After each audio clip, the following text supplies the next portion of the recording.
你奇啦嘛？我今朝上磅啊，發現我比上個月瘦咗成4斤啊！咁又點？我不嬲都係咁瘦噶啦。切！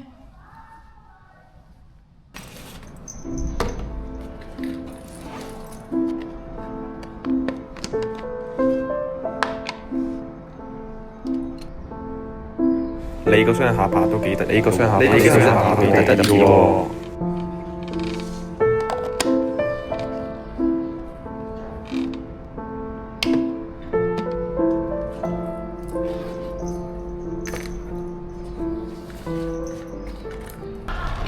攰啊9分鐘啊，你跑係咁啦。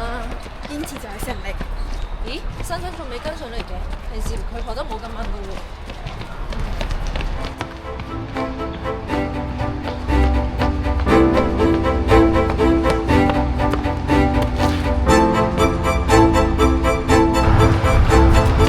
珊珊暈低咗嘅，我話咩事？你哋停晒晒。哦好。珊珊你冇事啊嘛？珊珊幾時先至會醒翻啊？珊珊醒咗喎。珊珊你冇事啊嘛？醫生話你係因為營養不良同埋藥物嘅副作用先至會咁樣噶，你係咪遇到啲咩事啊？係啊，如果你有咩問題都可以同我哋講噶。我覺得我最近自己有啲肥，好多人都講我好肥。邊個講你肥啊？其實你一啲都唔肥，唔使為咗迎合人哋去改變自己噶。如果你而家有咩問題，我哋都可以同你一齊去揾老師或者社工尋求幫助。係啊，我哋3個都可以陪你一齊去噶。咁好啦，有你哋陪我就得啦。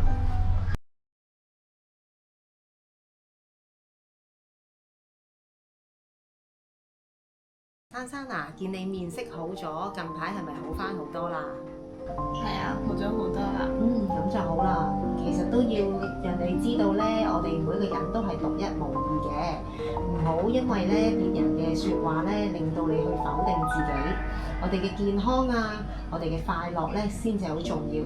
仲有你身邊嘅朋友呢，都係你好寶貴嘅財富嚟㗎。見到佢哋咁支持你，我都戥你開心啊！